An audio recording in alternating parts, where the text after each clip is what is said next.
Hello, everyone, and welcome to Eleutheria. And my husband left the stream open on his laptop, and now I can hear the music over there, which is very disconcerting. But anyway, um, here we are. We're live, Hello. and I have Rob Duigan with me, and we're going to talk about how it didn't actually work for Portugal to legalize drugs, or not legalize, decriminalize them. And I'm going to go mute that Decriminalizing. whilst you say hello. Sorry. Well, hello. Uh, just a bit of clarification here. I think that the thing about Portugal is that you're not going to get a very dramatic impact here. You know, it's not like decriminalization failed. It didn't make very much difference. The big thing that people seem to forget is that there was very little, if any, real enforcement of personal possession of drugs until about 2001. And this is largely the result of. Oh, hello, back again. Hi, I'm back. Sorry. I was just sort of saying. I was just pointing out that it's not so much that Portugal, the decriminalization was a failure. It's more that it isn't what it looks like. So Yeah. from 75 till 2001, there wasn't really any. They didn't really keep statistics on drug abuse. They didn't actually enforce the law on drug abuse for most consumption, and so you've got an environment where they basically just let everyone do what they want. And in like 98, I think it's in 97, 98, they commissioned an inquiry, which I haven't read. I'd have to get it translated because, trying to read Portuguese when you only know bad French is quite difficult. But that's not going to help. No, it's not. So but they made this big report on sort of drugs and stuff, and on the basis of that, they decided that they wanted to decriminalize it. And what this really did is it codified existing practices. So they had laws on and this is a thing that people forget about government. People who are not in third world countries forget about governments. And I think this counts as well for a lot of white South Africans who are too plugged into the European or North American worldview, which is that they tend to look at the laws and say, well, the law is the society, and I think this is a complete fugazi. This is not reality in any way. The laws are sort of mainly suggestions, and there are very few countries that take their laws all that seriously. I know that's going to be a dramatic thing to say to some people, even and it'll probably sound a little bit nuts, but the reality is that. So let's take, for example, the Netherlands. So the Netherlands has strong penalties on the books for taking drugs, possessing drugs, dealing drugs, but that's not the level at which their society actually operates. And the same goes for their immigration policy. They have certain laws, but they just don't enforce them. And this is true for the vast majority of Western society at the moment, is that they no longer run the society by rule of law, but rather through the bureaucracies, because it's far easier to change circumstances by simply deciding what you're willing to enforce and when. It also means that you don't have to appeal to the legislature at all. I mean, and if you want a really extreme example of this, you can look at the UK, where they basically the parliament doesn't have any effect on life at all anymore. They in the past year, they actually, for security laws, for example, they no longer appeal to the rule of law at all. Instead, what happens is that they arbitrarily pass legislation. So it's not just in security; it's in, it's budgetary things. It's other regulations in healthcare and all kinds of things. But what they'll do is they'll write a special order and they'll have it signed off by the speaker so that it doesn't have to go to a vote. And so basically, they've been ruling by fiat for almost a year now, and this has been the trend for the Western world since 1990, and in general, all of the rhetoric about rule of law is completely bollocks. And so when you look at the laws on the books, you have to kind of say, well, are they really enforced? Is that a real thing? And generally speaking, no. Generally speaking, not. Now, Portugal, the way that they deal with drugs is if you get caught with a small personal quantity of dacha or heroin or something, you'll be taken to a special tribunal. I think they're called CDTs or CTDs or something like that. I can't remember the exact acronym. It's something in Portuguese. And it consists of a lawyer, a health professional, so like a doctor or a psychiatrist, and a social worker. And this little trio then decides what happens to your life. And it's, they can dispose of, they've got a wide range of options that they can expose you to, from rehab to forcible commitment to all kinds of things like that, or nothing. And so they have free reign to sort of design your life to quite an invasive degree. And they introduced this system in 2001. And so what happens is that people look at Portugal and they say, oh, look, they removed the regular criminal penalty we understand as citizens, because everyone as a citizen is told, well, you break the law as it's written in the statute book, and the policeman will come and arrest you and charge you with that specific crime. And then you'll go to the judge, and then the judge will decide on the merits of the case whether or not you go to prison. And of course, none of this is true anymore, and there is no part of the West that operates like this. So the way it works in Portugal is that the policeman will arrest you, and you'll be processed and sent to this like CDT or whatever it is called, and they'll decide whether to put you on rehab. They'll monitor you, they'll track you, they'll take blood tests, they'll do whatever, or they'll fine you depending on what they think is appropriate. And this has had the effect of reducing consumption. So they began enforcement in 2001. They introduced, basically, you've got to see the Portuguese system as an increase in enforcement of drug controls rather than making it more lenient. Of course, this didn't have a directly positive effect. I mean, for the first 7 years or so, the rate of drug abuse actually increased because there still wasn't a lot of, I think people were getting to grips of how to learn their new institutional roles. So generally speaking, when you institute a big societal change, it takes a while for the general society to learn how it works. And I think we can see that. I mean, in South Africa, with like all of the institutions we have, how many ordinary South Africans actually understand the difference between like legislature, executive, judiciary, things like that? I mean, these are concepts that most people don't know. We're not even taught them in school, really. I mean, not that there's much schooling happening in South Africa, anyhow. But not, especially not now. Yeah, so like institutional learning is a slow process when it's something that complicated. But even when it's something as simple as like what happens to you when you break a statute on like a simple sort of contraband order, is that requires a bit of social learning as well.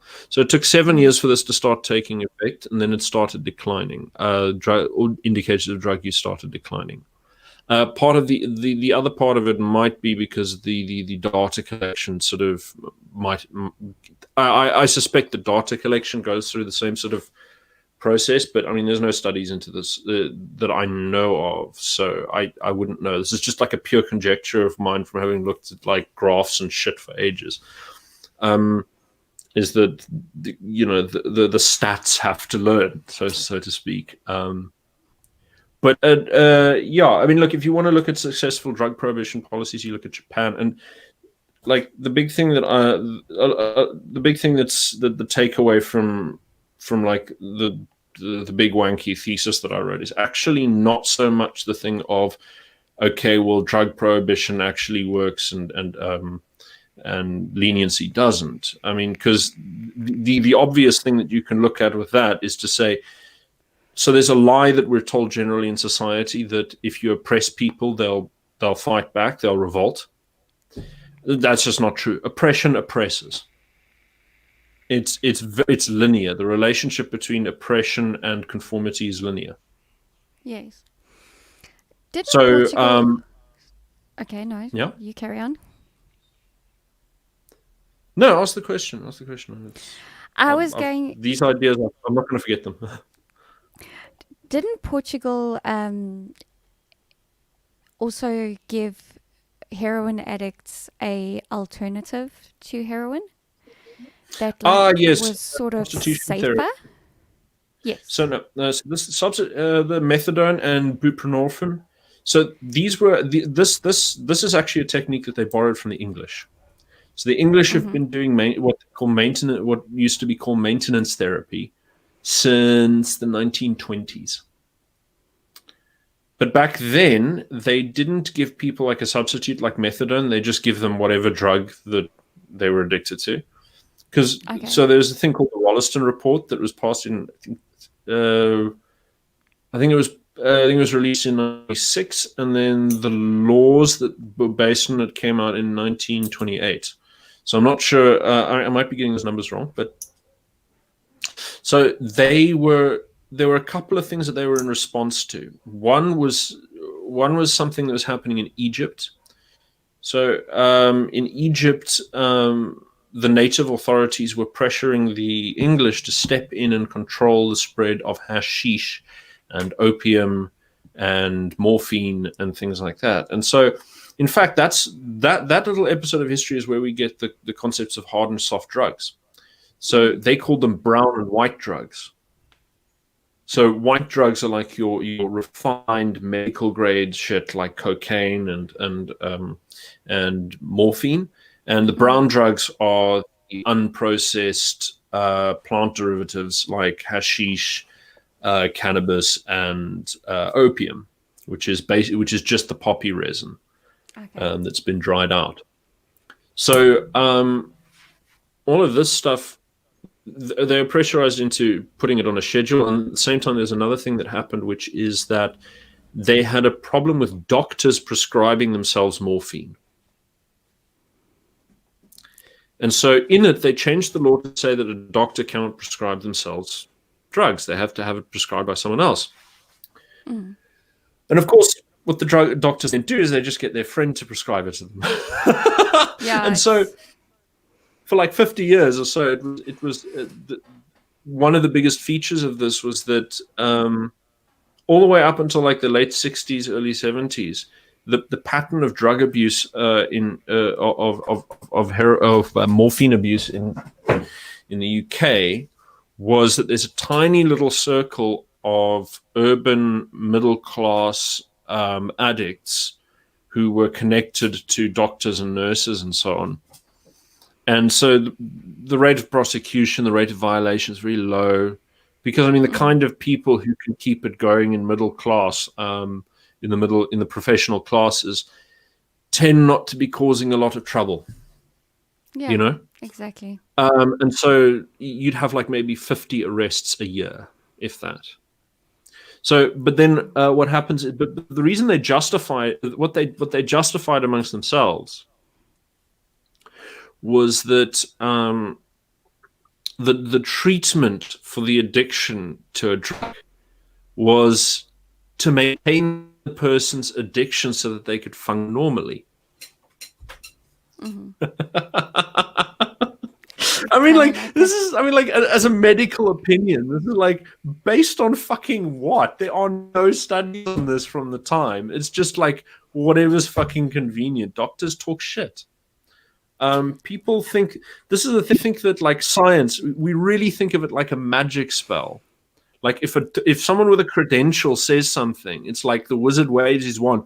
It's true, you know. Like the prophets have spoken, and the reality is that they're actually just fuckers like the rest of us, trying to smuggle their way through life, and so they talk shit as much as anybody else. And there are honest researchers and there are dishonest researchers, and sifting through the good and the bad is very, very difficult. And people who develop a reliable reputation, actually, it's kind of hard. It's like you got to think of it like this. You know, when you watch like when you see like a really amazing movie, and you go and check out, well, who's the director? And you see, does the director have like a consistent track record of producing decent shit? So it's like that. If you want to get decent research, you got to look at people who have a decent track record of producing good research. And it's difficult because I mean, how do you tell as an ordinary person? You're going to rely on like secondary, tertiary, quaternary layers of social interpretation to find out what's going on in life. It's, you know, and I think when you get to that point, you got to ask yourself, well, you know, who benefits from this being true, and who, and just play cynic and keep your head down. So the moral of the story is that um, Nobody knows illegal. what's going on, and it's all Well, for gays. yes, that's true, and heroin isn't necessarily legal for you to use in Portugal. Like, No, it isn't. A lot of people will you're unlikely to be thrown in prison, yeah. but it is an illicit substance, and there is a schedule against it. So people talk shit. And the thing is that the big reason for this is that the very well-funded libertarian platform Cato, they popularized this when they got in on the congressional testimony to try and get weed and everything else legalized in California, like 10 years ago.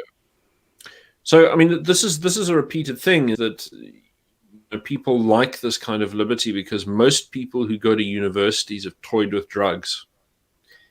And, you know, they probably like, if they're successful, it's because they dropped it and left it behind in their university days. Not always, but fairly consistently. And so they go on, and when they become like,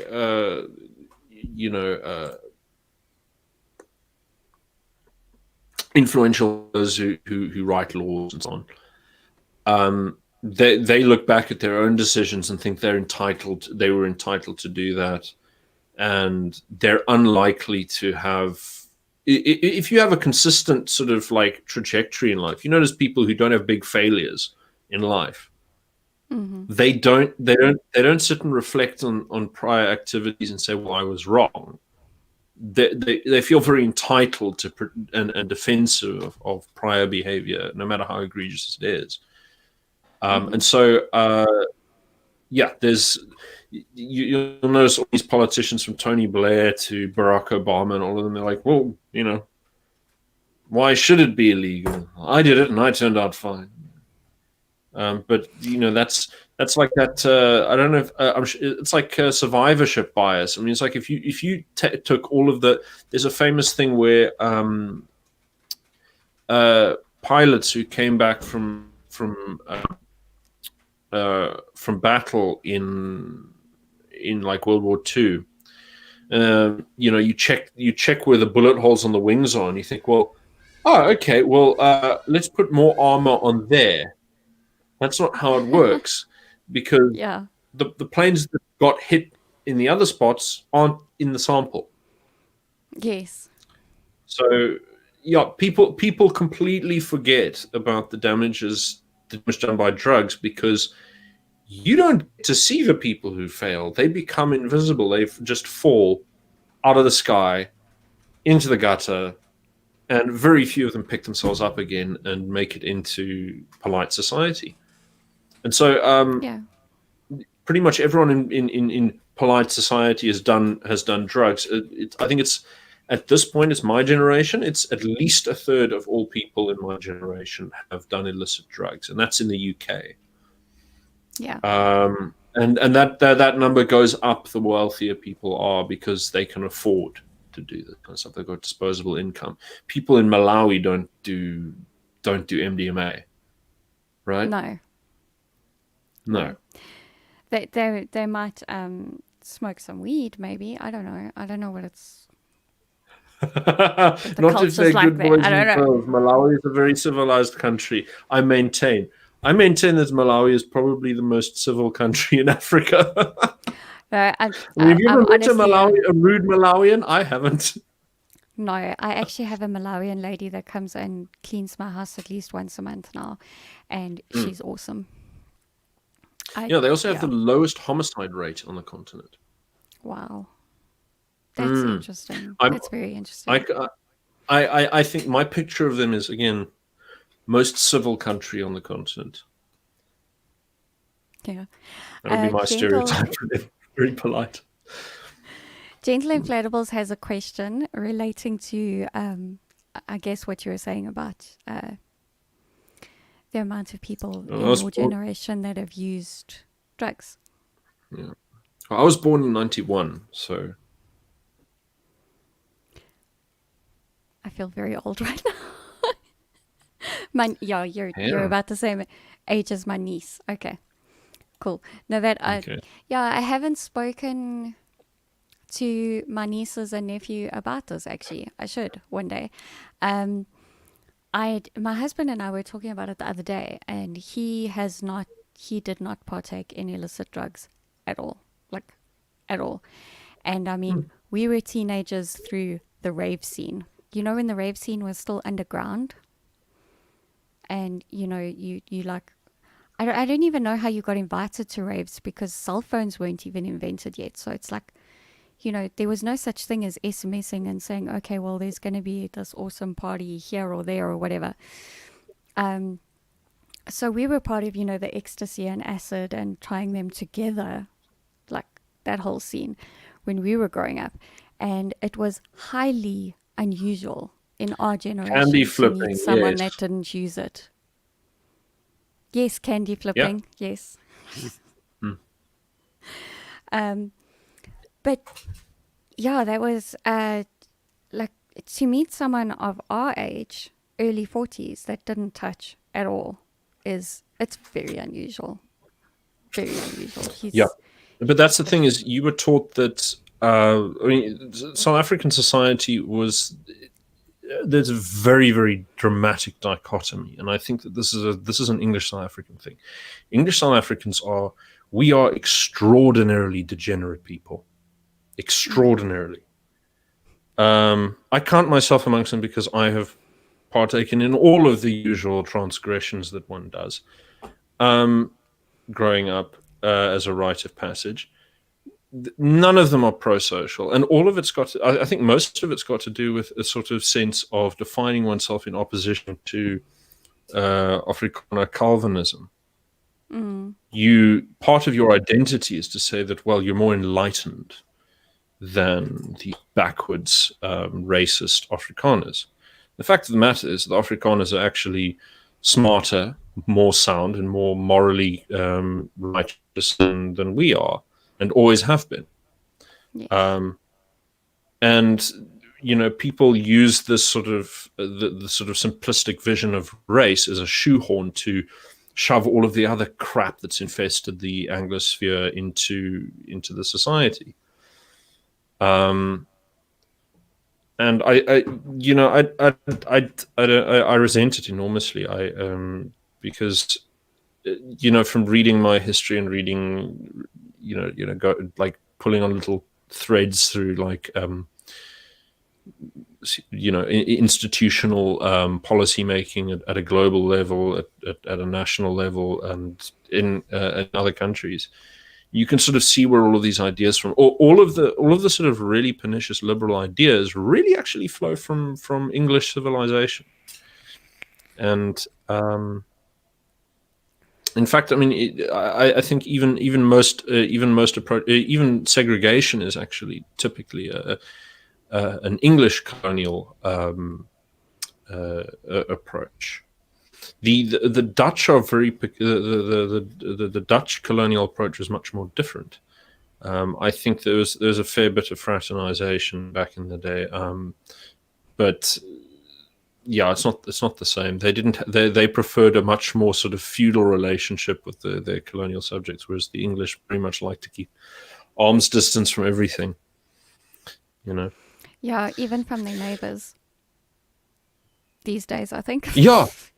And I don't just mean COVID. But I think it's foolish. You're supposed to know your neighbors, and they're not supposed to always turn out to be perfect bosom buddies. You just got to know them, because, I mean, look, it's easy when here in the Netherlands, neighbors.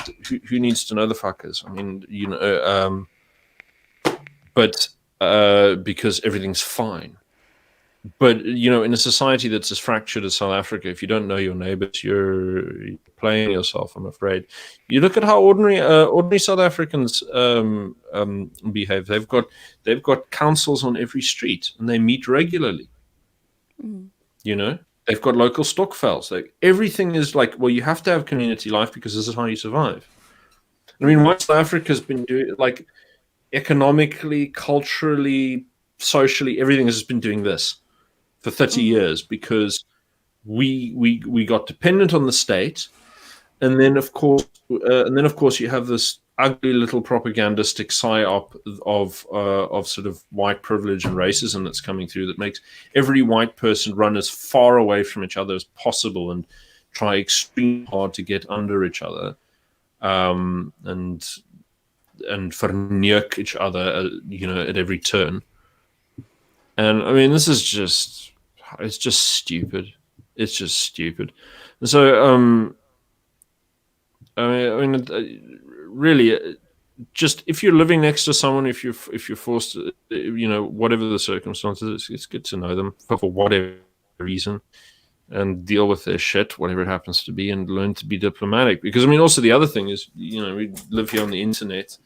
You're plugged into this big stupid Anglosphere, for all of the nasty stuff online, and you don't have to associate with anyone that you don't like, that doesn't agree with you or anything, and so you lose all of the social skills that you develop for dealing with human beings, and then dealing with you. Then hell really does become other people, because you gradually become more and more solipsistic. So, yeah, it's no good. Yeah, that's one thing. It was quite a few years ago. We finally got like this local WhatsApp security group, which was awesome, because I actually did then get to know exactly who was living next door to me, and a few streets away from me, or maybe at the end of the street. Oh, that's who that is. And, we can actually start watching out for each other, which is, yeah, it is essential. At the moment, it's essential. In fact, it should always be like that, actually. Yeah. And I mean, you think about life before modernity. You'd have things where everyone would actually see each other on a daily basis and have to rely on each other for basic economic services. Yes. And it's now we're really atomized. We don't have any sort of common basis for society, for morality, for sort of interpersonal connection, and the result is that anything that floats through the political realm that touches on our sort of atomized interests gets picked up. So we become these like free floating atoms, and then ideology comes through and drags a magnet, picks us up and pulls us one way or the other. And when you know the whole sort of media ecosystem, it's actually most of the people very, very high up in the sort of economic hierarchy are actually quite cognizant of the psychological effects of media messaging. And so what generally happens in society is that people are tugged around as these by these forces that they absolutely cannot see. And at a political level, this gets really wild, because in the United States you've got stuff like so there's a famous legal scholar who I actually ended up citing in my thesis. I was talking about the moral power of law. But the guy's name is Sunstein. So he wrote this paper in 2008, something like that, where he was talking about conspiracy theories and what we must do about them. Conspiracy theories are all pernicious. And what we must do about conspiracy theories is we must actually create infiltration groups to sort of bait people into following harmless conspiracies, and then use it to find people who might be dangerous and get rid of them quietly. And he got employed by Barack Obama. Okay. Now you heard my current theory is that QAnon was one of his projects. Really? Okay. That would be my current theory. But he's got a lot of fellow academics in his pocket. And here's the interesting thing. His collaborators don't look like typical left liberals. They're these sort of hardcore, yes, big bureaucracy centrists. So it's people like Adrian Vermeulen. Sorry, I can't pronounce his name like an American. It sounds wrong. I know he is an American, but Adrian Vermeulen. So he calls himself a Catholic integralist. He believes in sort of like this big, powerful, bureaucratic state. And then there's other people like David French and so on. But these people, they pander to the conservatives, but then consistently pick, when the big political decisions come down, consistently hew to the interests of the establishment. So you've got a lot of this. That's sort of the cluster that Cass Sunstein was in. And at the same time that he was nominated to be part of, it was a cabinet position called like the Department for Information Security or something really obnoxiously sinister like that. And one of the things that happened, they got the Arab Spring was during this era. They went after the Arab Spring. The thing about the Arab Spring is that it was largely astroturfed by CIA connections, and then the social media aspect of it was an experiment that was run by Eric Schmidt. And Eric Schmidt, who runs Google, is actually part of what the Obama era administration referred to as the Enduring Security Framework. The Enduring Security Framework. And the thing is, Google's been part of the CIA NSA infrastructure since the very beginning. They are an instrument of what the Americans often call the deep state, which is a sort of public-private partnership that dominates the political landscape in America, and to which the electoral process is basically ancillary and largely a distraction. And so all the politics really sort of happens at that level, and huge things happen as a result from this. And most I've said this a few times in other contexts, is that democracy is always the least part of any political process. So, and so the people who think about politics correctly are actually those sort of conspiracy theorist types in back Twitter who follow, okay, so this guy who was in this branch of the ANC talked to this guy on this date, and they went to school together, and he owns that business, and he was put in the cabinet then, and then he made a public comment there. those guys actually understand politics better than us people who are scanning the news for prevailing narratives and institutional dialogues. So, yeah. Yeah, Tolgoth is saying they thought we were going to be talking about drugs, and Oh, the whole yeah. thing is Well, we're I talking can about pivot very quickly. decriminalizing drugs, which of course So is a political decriminalizing drugs. The thing issue. is, so here's the interesting thing. So the CIA, since so now there's a whole bunch of presidents, including Herbert Hoover, who had richly invested into the opium trade in China. And with the rise of Mao, the last vestiges of this were absolutely crushed. And so and Japan also had completely crushed all the drug consumption in their country. Yeah, just completely. So what was going, but what you notice is everywhere the dacha made its way into the general population, where it made its way in was through American soldiers. And what they were doing is, after the collapse of the opium trade in China, they pivoted to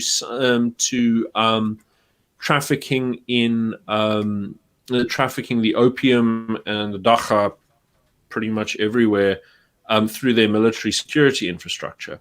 And they've been doing this. They did this for a long time. I mean, as late as the 1990s, you had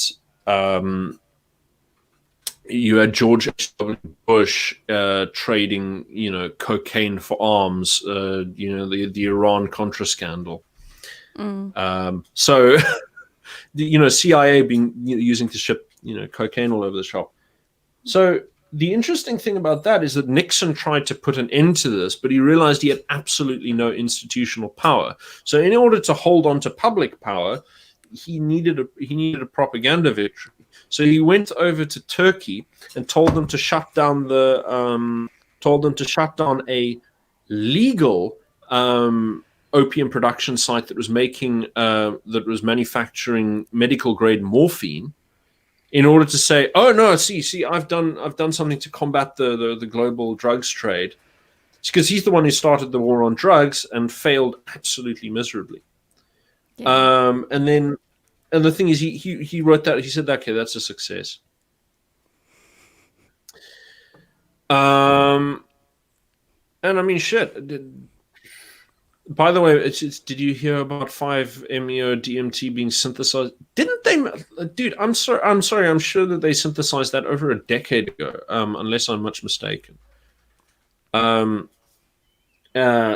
solution actually is just don't take drugs. I mean, that's just easier. Then just don't have to go and do complicated things with glassware.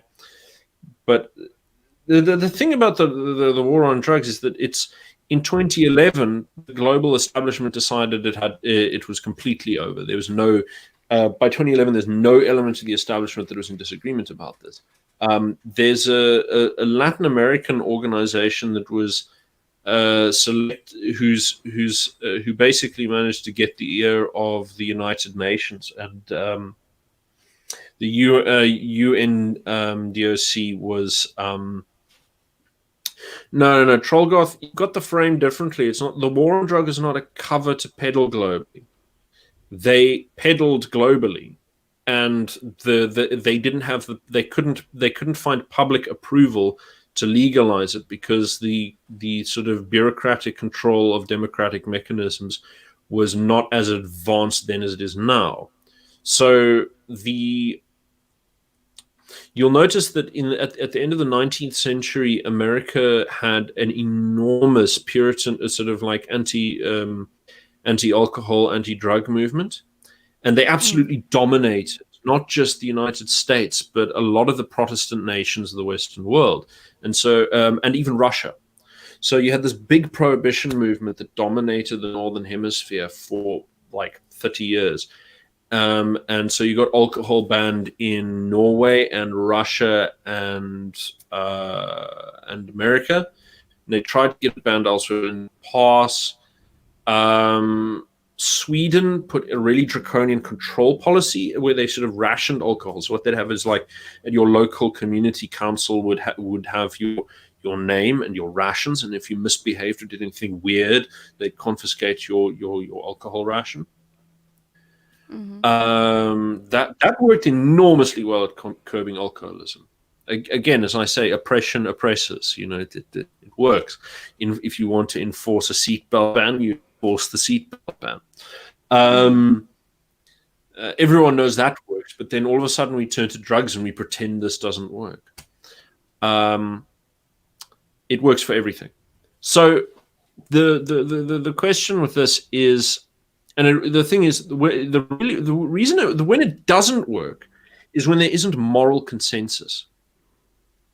And so, I mean, like, you hear Noam Chomsky talking about manufacturing consent, and this shit goes back to Walter Lippmann, goes back even further than that. But generally speaking, the idea is that in modern liberal democratic society, they've understood that the best way to control the population is actually to make them want the things that you want to do to them. So there are a lot of ways that you can manipulate the public. One of the most incredible ways relating to drug control issues was in the late 1960s when the Rolling Stones lead singer Mick Jagger got done for dacha possession. And they were going to stick a big sentence on him, but the liberal elites that ran the United Kingdom, including the current Jacob Rees-Mogg's father, Lord William Rees-Mogg, wanted it to be, didn't want to actually charge him, didn't want to have these things be illegal. And everyone sort of reached out and funded this major, a lot of elites, not just sort of establishment elites, but also like counterculture elites, like the Beatles. The Beatles and a whole bunch of other people stuck money together to put out this huge newspaper advert that said, this is evil. How can you do this? And there's a poll done at the time that turns out that only 12% thought that he should get a lenient treatment, and everyone else thought, no, lock the bastard up. You can't allow this to be normalized in society. And I mean, this is the thing: is everyone talks about normalizing this and normalizing that. Everyone understands normalization, but then they say like, okay, well, we shouldn't judge with this, we shouldn't judge that. I think it all comes down to very simply what should and shouldn't be normalized. And that's basically what is and isn't wrong. And drug taking is wrong. Don't normalize drug taking. Do what you can to suppress people who take drugs. That's literally all it is. Because morality is very, very linear. And the thing is that it relies on consistency. If you apply a law inconsistently, then it doesn't work. So, like pretty much anything in South Africa functions as an example, because there's nothing that is efficiently employed, and so almost everything gets broken. And because all of the laws are inconsistently applied and constantly broken, you have people, and because the context in which these laws can and can't be broken is completely inconsistent, because there's no cultural consensus, there's no set of norms that everyone understands, people break laws in the wrong context in front of people who are unlikely to be sympathetic to their context. And so there's a huge proliferation of law breaking that gets picked up by the police. Whereas in a society like Japan or China or very homogenous societies, there may be tons of law breaking, but they'll know how to sort of establish social patterns of evasion. So, I mean, China is a great example for this kind of thing. I mean, you look at their business culture, they have where, your boss will steal from you. That's normal. You just steal from your paycheck. And then he expects you to steal from the office, like you'll just take a laptop or whatever. So that's Chinese business culture. Wow. Everything is theft, but everyone knows it is, so it's fine. And sorry, my mind's blown. Like Really? I've spoken to a few people who've worked in Chinese companies in China, and like all of them like go, yeah, actually, yeah, like that, like more or less, because people are, Okay. yeah, because I mean, look, the laws are very explicit. You look at sort of social credit system. Everyone thinks social credit is spooky, but what's really spooky is the Western system. So Chinese social credit system, yeah, it's draconian and it's nasty and we don't want society to be like that. But here's the thing: you know what the rules are. They're not going to change tomorrow. Or if they do change tomorrow, they're announced. All you have to do is check the notifications on your cell phone, and you'll know what the new social credit score ratings and punishments are. No need to worry. You know how to avoid getting yourself in shit. But do you know what happens in the West? If you get online and you start saying things that people don't like, or you get into business and you profit from a sector of the economy that people don't want you to profit from, you fucking disappear.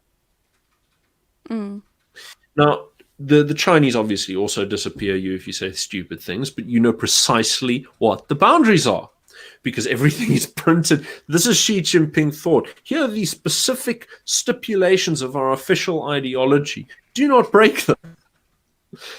So what's the official ideology in the West? We kind of know that there's some amorphous, like critical theory stuff, some postmodernisty stuff, some liberal stuff. But you take exception with how the law's enforced, and you can basically end up with the financial system will go after you. So let's say your name is Laura Towler or Tommy Robinson or whatever. They just cancel your access to the entire banking system. It's happened to, several people. This happened to Gavin McInnes, Curtis Yarvin, right? So this is what happens in the English-speaking world. If you cross a line, you get forbidden from access to the financial system. Yeah, that's true. I mean, you think about that as a cancel. I mean, like that's really what cancel culture is. Cancel culture comes down to we think it's a little bit like, okay, don't do this, don't do that. That's the thin end of the wedge where like they humiliate you and ruin your public reputation. The back end of the wedge is you get completely ostracized from society and prohibited from moving anywhere. And then people who are really dangerous, they just get treated like Julian Assange. So in this context, we have a society where you're allowed to do absolutely anything, as long no matter how harmful it is to the general health of the body politic, as long as you don't question the set of norms that constructs the policing of upper class society. Yeah, and those rules change every day. Yes, they do. Depending on which social justice warrior is the most popular at the time, I guess. Yeah, but you notice no one really talks about social justice warriors anymore, because all the normal people have become social justice warriors. They've internalized because everybody it. is one. Human resources departments of every Western country in the world, every company, every Western country in the world, have institutionalized this ideology and made it official. Yes. And the reason they've done this is because this has been made legally mandatory in the United States. So the book that you want to read for anyone listening is there's a guy called Christopher Caldwell. I can't remember what he called his book, but it's about the impact of the civil rights era laws. And basically what he said is that they created a new constitution where they privatized censorship to get around the First Amendment. And so what happens is that you've got all these Title IX discrimination things like this. And what happens is that if you cross any of these lines here, there, or wherever, then you work for becomes legally liable. So every company now has to enforce an ideological framework that minimizes legal risk of transgression. And so then this becomes a totalitarian mechanism of control generated by the state, but implemented by the private sector. And all of these companies then operate in the rest of the world. Now, in the Middle East, or if you go on Twitter, look at like any of these companies that put on their logos, and you go and look at during Pride Month or Black History Month or whatever, and you look at their logos on their Saudi Twitter handle or their Russian Twitter handle, you don't see any of that. But in the Western world, which operates kind of as a single state to which you have no appeal,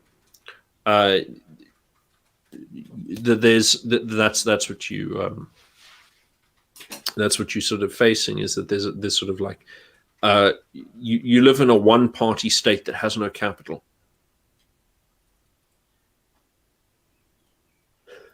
And in this state, I mean, this is the thing, is to talk about drug prohibition is something that is actually quite sensitive to all of these issues, because there are associations with one of the, I think, possibly the biggest ideological enemies of this system are nationalism and Christianity.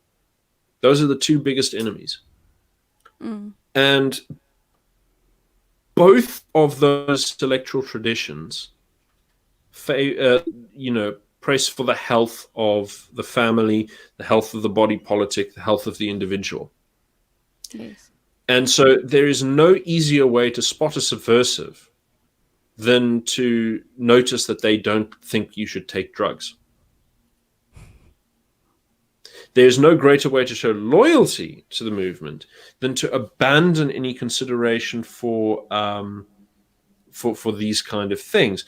And so the health consciousness of sort of woke people follows a very peculiar pattern, where it's always about sort of pursuing some kind of like novel technological trend or a cultural import. But you don't do like anything that smacks of Puritanism. It's just, you can't do that. It has to be something that you can indulge and feel healthy at the same time. I mean, there's a lot of that. I mean, at the bottom of it, if you want to get rid of drug abuse in society, you have to make people believe that it is morally wrong. And that's what the Japanese did. They use huge public campaigns to shame people in public. The Koreans and the Taiwanese as well.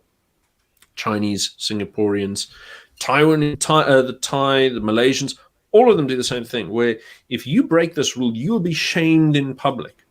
And you have to repent and show that you're very sorry for setting a bad example for the children. And so, sorry for leaning down like this. I have a very stupid chair that is getting kind of old. But yeah, this is the general message, is that laws don't function if people don't believe in them. And what has been happening over the past 50, 60 years is that we've been having a constant barrage of cultural assault on all of the norms around drug abuse. I mean, you cannot watch a film.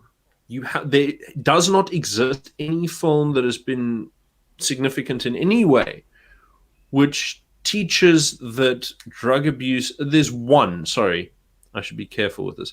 There's one that says it's dangerous, and that would be Requiem for a Dream.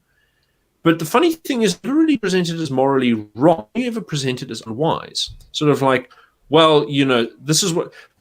And the problem with that is that everyone who sees themselves as an enlightened individual, which everyone is encouraged to do under liberalism because you have the right to act as you please, everyone sees themselves as an enlightened individual. And so it can't happen to me because I'm smart enough to be in charge of my own actions.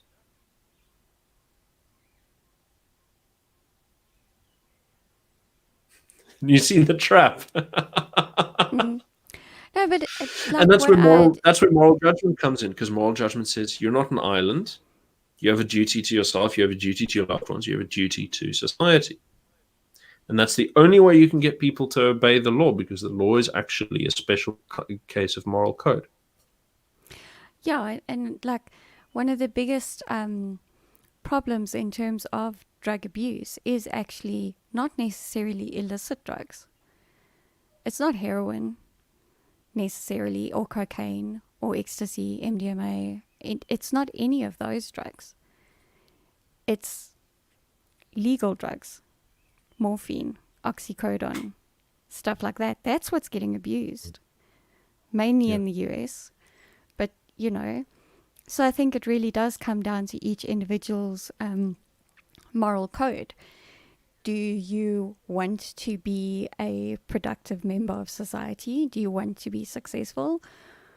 Or do you want to fry your brain before it's fully developed and become dependent on the state?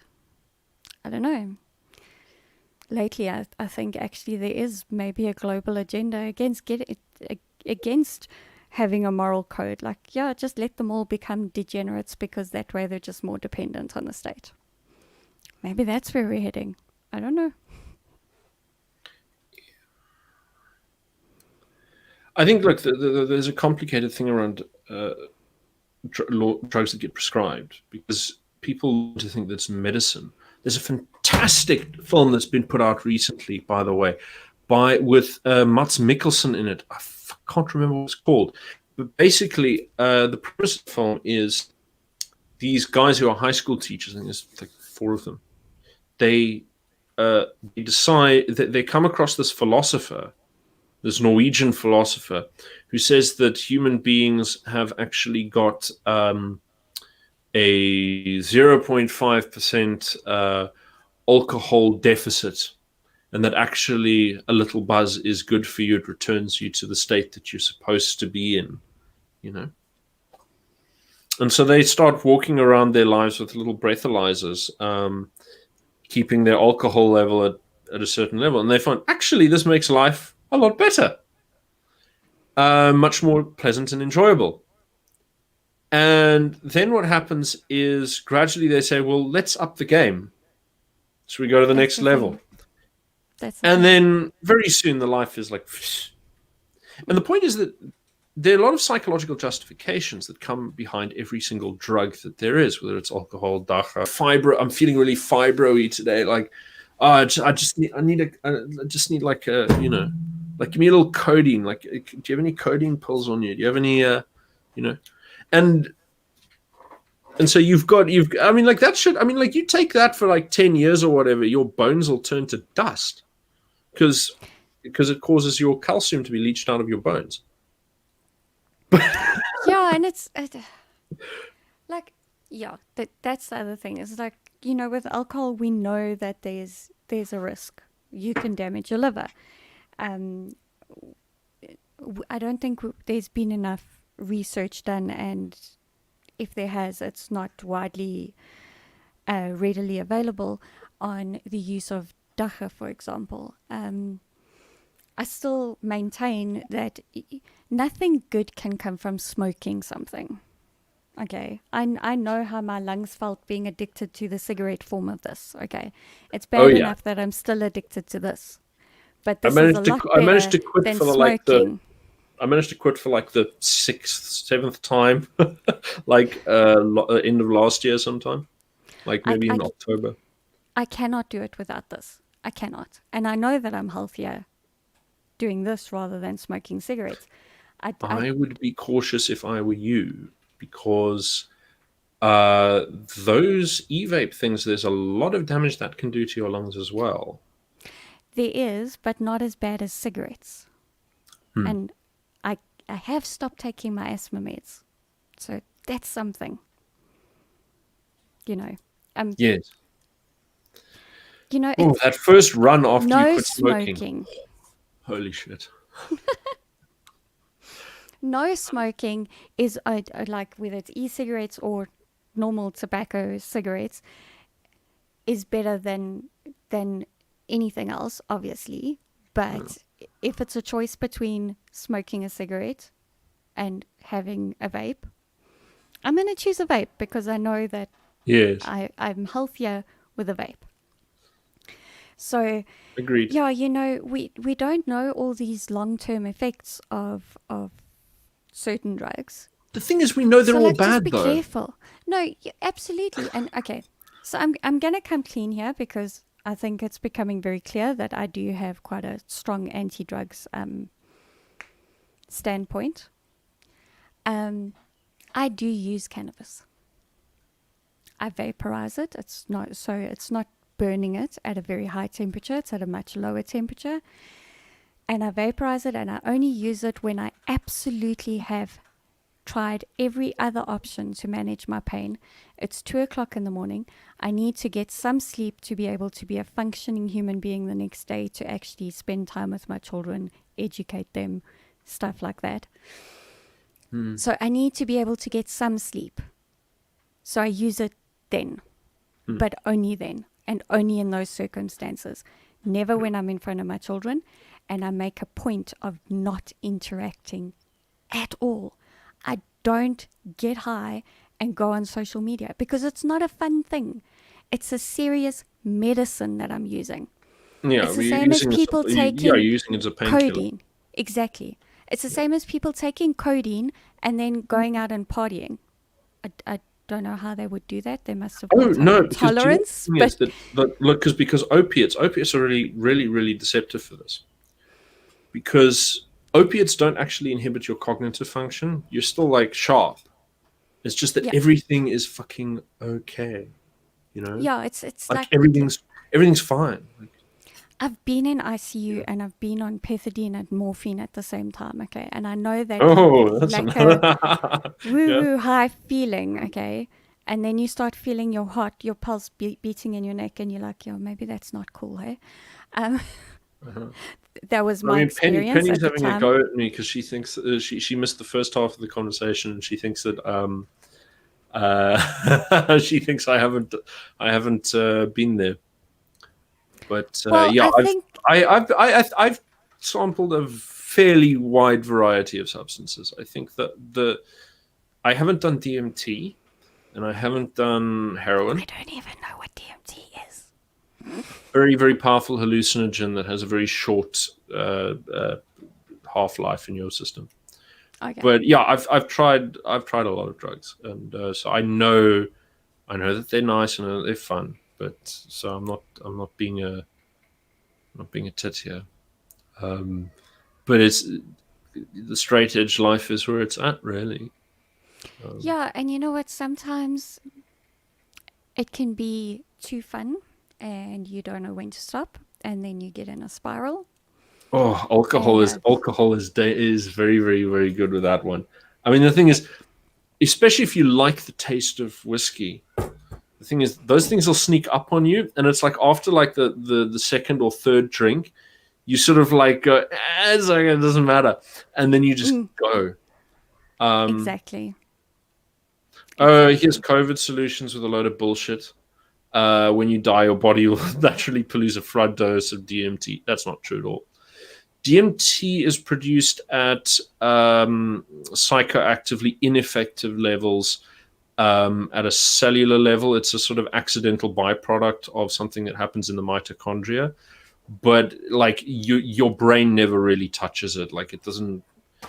The thing is that the reason it gets out of your system is just because it's a chemical that your body recognizes and knows how to destroy. Because it's a normal waste product at the cellular level. That's why if you smoke DMT, it'll only last for like 15 minutes. But no, your brain does not produce it when you die. What your brain produces as you die is something called glutamate. And glutamate produces a lot of euphoria.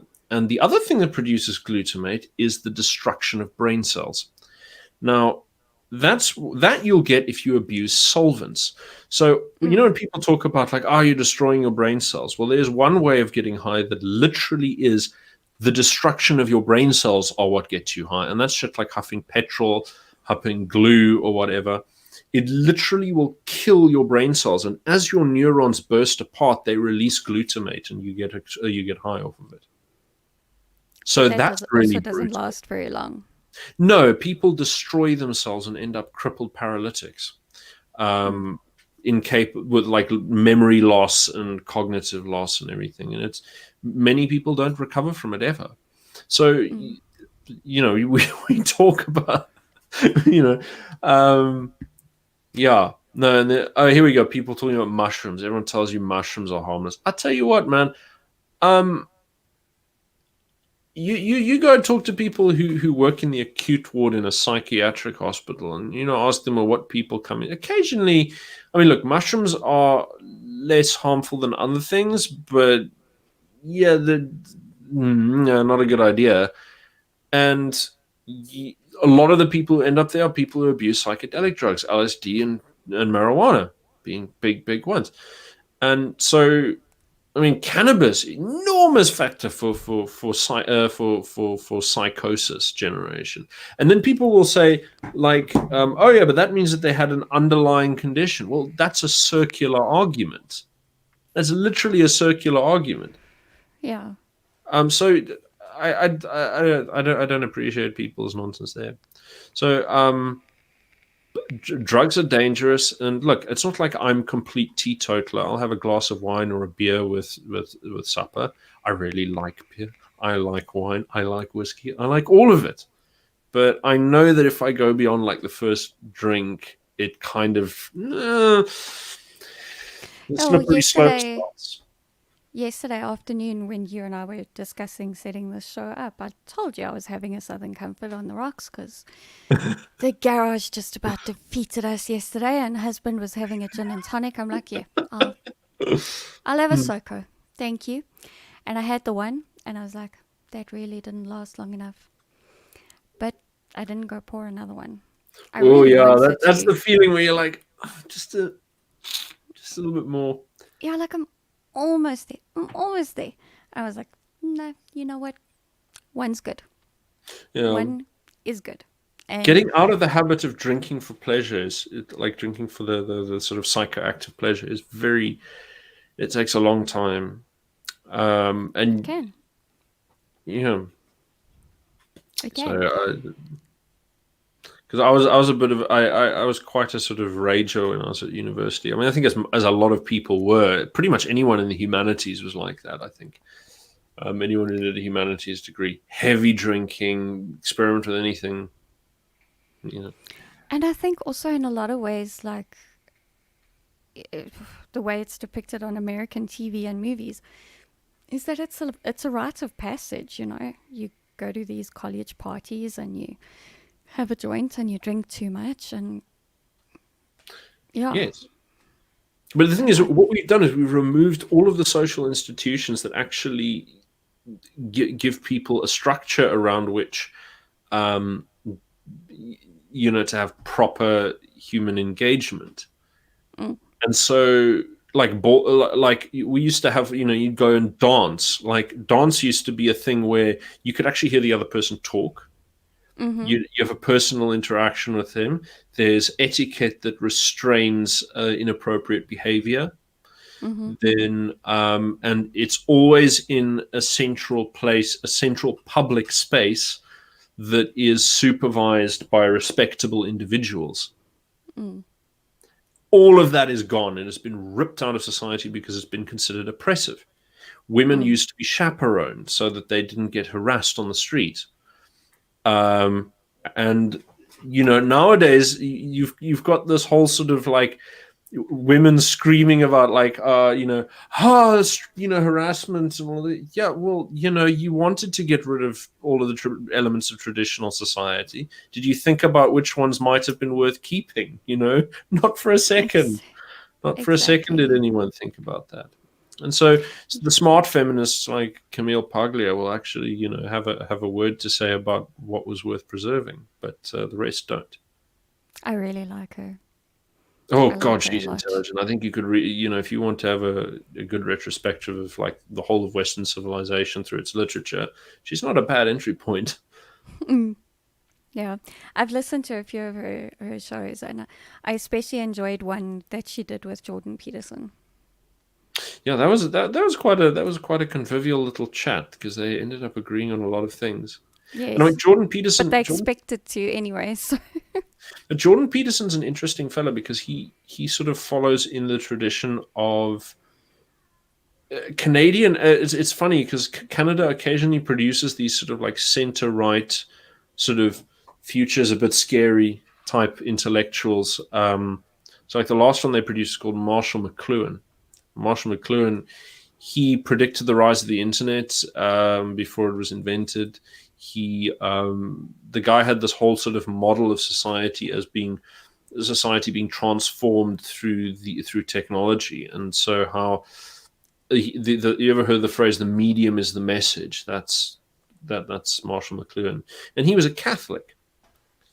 And so, there's generally the sort of idea that we have that if somebody believes in God, that they're sort of a backwards country bumpkin who doesn't understand complex ideas. But I mean, you look at some of the biggest elements of modern state governance, and you look at sort of like how Salazar, who ran Portugal, got most of his ideas from reflecting on the moral components of papal encyclicals and combining them with high finance. So and you end up with one of the most successful administrative states of Western Europe that managed to shun both fascism, communism, and American liberalism all together, and just be some, So people have this sort of mental block where they think that Christianity didn't have complex philosophy. And part of the problem is that when you go to university today, no one teaches you about it. So you're only taught the sort of secular Illuminist philosophers. So you're not taught anything by Christian philosophers. Occasionally they'll teach you something by Islamic philosophers who were reflecting on the pagan tradition before them. But very rarely do you get any sort of Christianity type stuff. I mean, occasionally you might find Thomas Aquinas if you're lucky. But I mean, like St. Augustine has some really, really subtle and complex reflections on the nature of state power. So, sorry, I'm getting distracted by the comments again. Yes. But I mean, I think that I think the thing is that we just need to be careful about it, because like the big thing that your channel, as I understand it, your big concern is about liberty, right? And what I'm advocating here is, look, my thesis kind of says two things. It says that if you suppress drugs in society using state power, you can do it effectively, and you can do it with relatively minimal cost in terms of social harms and social freedoms. And the examples that I used was Japan when I wrote my article, but you could also use Korea for this. And then the comparison is the West, where we end up arresting more people because of the inconsistency of our laws, and we end up with more people who abuse drugs. And the ultimate lesson, I say, is actually the problem is morality. The problem is that we do not actually set examples and declare that it is morally wrong to use drugs. We instead say that it's not smart, and then let people decide for themselves. And I don't think people just don't work like that. We repent of bad behaviors when we see how destructive it is to other people. Yes. So maybe we should take people on tours of halfway houses and drug rehab centers and even psychiatric wards. Maybe that would change their minds. It's more about they have to realize that they're not individuals, that no one is, and that that actually what you do can hurt those around you. You're hurting your family. And here's the thing: if you fuck yourself up, you become either you become dependent on your family, or you become dependent on the state, and then strangers are being forced to pay for your mistakes. And so it's morally wrong to destroy yourself. Yeah. Yeah. Yeah, and I mean, we're not talking about, people that, like these people that don't get absolutely drunk and get behind the wheel of a car and then go and kill a family. We know that those people exist. We know that there's people that stay at home and drink responsibly. And, this conversation isn't necessarily aimed at those people that can enjoy drugs responsibly, or like me, that uses it as a painkiller because I need to sleep, and that's all I do is I use it and I go to sleep. We're not aiming this conversation at those type of people. We're aiming it at the people that might actually get out of hand with using those sort of things, and maybe you need to just take a step back and look at your life and reassess it if things are getting out of hand. Maybe someone has said to you, like, really? I think it's just not the another one? start. And I think that's where, children come into it, is what moral code do you raise your children on? How do you teach them to interact with society? Look, it's very difficult because they're going to get most of their influence from their peers and their teachers. And so a lot of your work will probably be structuring the social environment that they interact with. Because you can't, there's a limited amount of control that you can exert on them outside of your control. And so for me, I sort of think that particularly as society starts to collapse, which it is doing, I don't think anyone can deny it anymore. At least in South Africa, we have to admit that society is collapsing. The way that you cope with this is that you actually have to look at how you're going to replace the institutions that you used to rely on the state for. And so things like schooling and morele opleiding, like moral education. Yes. They have to come from, you have to find a way of doing it through peer networks and through social networks, by which I don't mean like social media, I just mean social networks. It's hard to say. I mean, like, we look at things like homeschooling and so on. And I think to a greater extent, I think a lot of people, if they possibly can, I would, if you even remotely have the option, even if it's a bit of a sacrifice, it's worth it to do. It's probably worth it to do homeschooling because the consequences that you're exposing your children to of absorbing the values of this decaying society, the consequences are much larger than skipping some holidays or so. Actually, holidays become more affordable when you homeschool, because then you can go in off peak. Yeah. Oh yeah, because you can structure your. But I mean, I think the other thing is that also, you can pool your resources a little bit. I think as yes. If you know a lot of people who are homeschooling, then if you can find a sort of common venue to rent, then you have, okay, you're better at teaching this subject and you're better at teaching that subject and you're better at handling this age group of children, and you can divide the workload a little bit. We call them homeschooling co-ops. There we go, homeschooling co-ops, right? So how can I ask you a question? Like, is there much of that going on at the moment? Not in Johannesburg that I'm aware of. Okay. As far as I'm aware, there are perhaps a few families that are doing it in Pretoria, and probably the Western Cape, because that's where the biggest homeschooling communities are. Okay. I've pretty much distanced myself from a lot of social media, so I'm not in any of the homeschooling groups to know exactly what's going on these days. But a couple of years ago, that was my experience. So, okay. Yeah. No, because that's really, really good. By the way, someone asked DMT. It stands for dimethyltryptamine. Honestly, it doesn't matter unless you're an organic chemist or a pharmacologist. It really doesn't matter what it stands for. Exactly.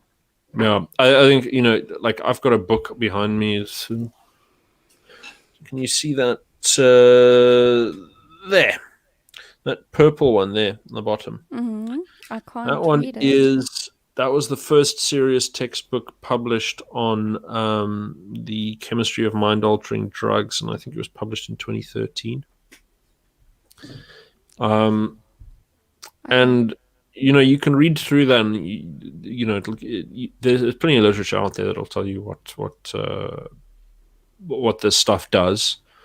that's fairly accessible to a layman. But there's also a lot of stuff in there which, like, okay, the name of a chemical, like, what does it tell you? What are you going to go and synthesize it at home? Are you going to you're going to do like cell slide analysis on its effect on some kind of biological substrate? I don't know. I don't like. For me, like, it doesn't really matter. Like, what does it do? That's it. Yeah, that's all that matters. So. All right. Well, we have gone over time a bit, so I think I'm Sorry to drag you on. I know I'm aside. free for both.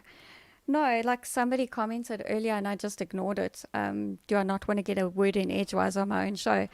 Then what's the point in having a guest on? I invite a guest on because they're more knowledgeable on a topic and I just let them talk. There's no point interrupting them and trying to make the show about me. The show every other day that I don't have a guest is about me. So, yeah, that comment I found was a bit unnecessary and that's why I didn't address it at the time. It gets 30 seconds of airtime right at the end when it doesn't matter. So, okay. Do you have any closing comments, Rob? Like, not really. I mean, I've already said it like 6 ways from Sunday. Drugs are bad. There we go. People in charge aren't really interested in your health, and they're the people who are telling you drugs are okay. And in many cases, they profit from it. So, it's part of, like, you have to see society as different classes, and the ruling class generally likes to be able to get away with what it likes, and it'll impose its own morality on you. And this sort of highly permissive, libertine nonsense, don't listen to it. Just go your own way. Yeah, I couldn't agree more. Don't do drugs, kids. Don't stay in school. Don't stay in school. Stay in school. Don't do drugs. Don't do alcohol. And by the way, grow up good. By the way, while you're saying stay in school, just to complete the thought that we had earlier, you know how we've got this whole thing of like COVID and people are not going to schools? Yes. I'm surprised that people are not taking advantage of this to push the whole homeschooling thing. I think there are people that are bugger this distance learning bollocks, because that's absolute rubbish. Homeschooling. Yeah. I think there's still physically in contact and so on. There's still it's and don't get me wrong, we were homeschooling at the start of the pandemic. Okay. Yeah. Like we've been homeschooling since 2017. Yeah, this is our 4th year doing it now. And having my husband at home full time, all of a sudden, he needs his little office area that was set up like for evening and weekend work only, and like sort of hobby work, not like actual work that brings in the salary every month. It was like, it was hard. It was really hard. Like we had to... Changes the whole psychological space, doesn't it? Yes.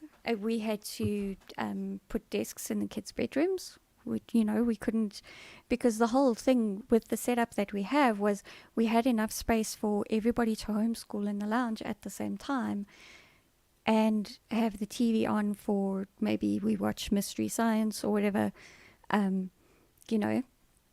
That was the whole ideology behind how we set up the space.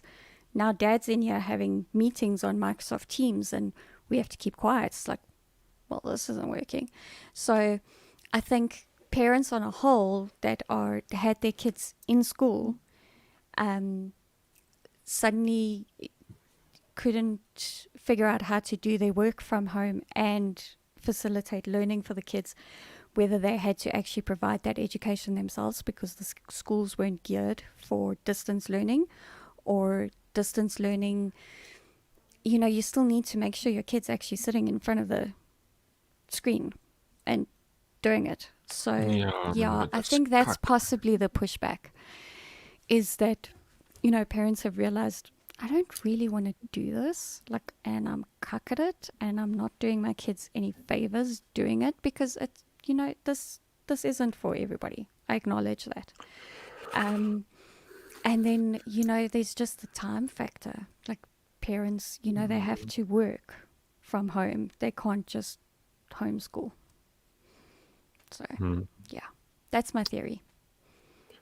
Well, yeah, I mean, like, it's always going to be difficult, and there are some people.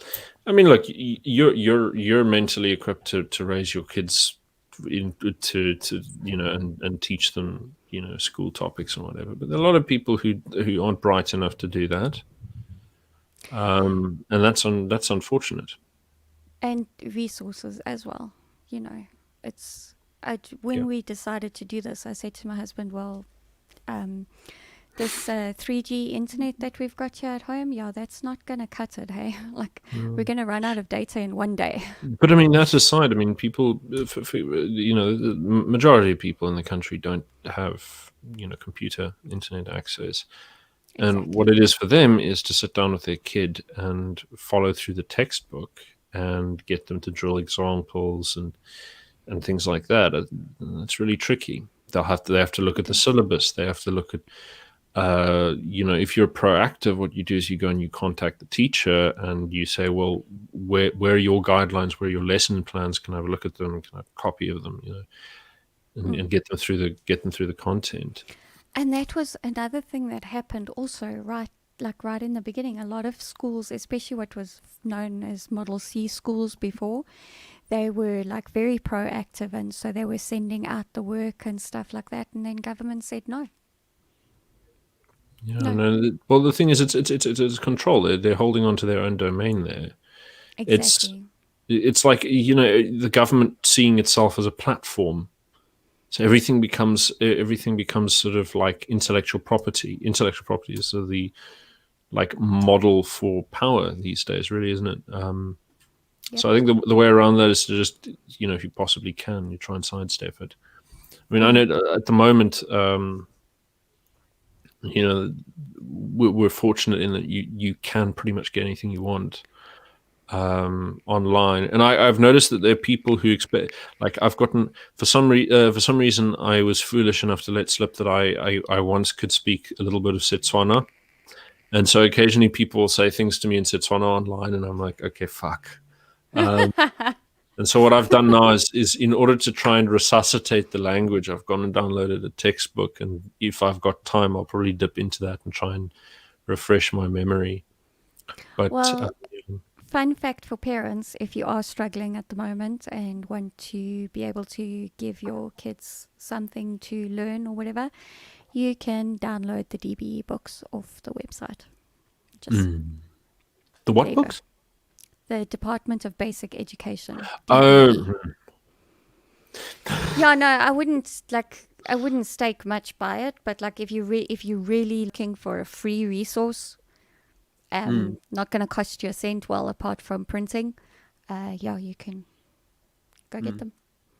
Also, maybe you're curious to know what South African kids are learning. Go download it. Oh, hot. No, yuck. I don't want to be depressed. There you go. Anyway, really, it's 5:15, so I'm going to take us out. But this was, as always, interesting, informative, and thank you so much for being here. Pleasure. Thank you to everybody that has watched the show, and if you're watching the replay, thank you as well. This has been Eleutheria, enlightening South Africa through liberty. Stay safe out there and build a community. I think that was the overriding message of today's show. Bye-bye. Pretty much. Bye.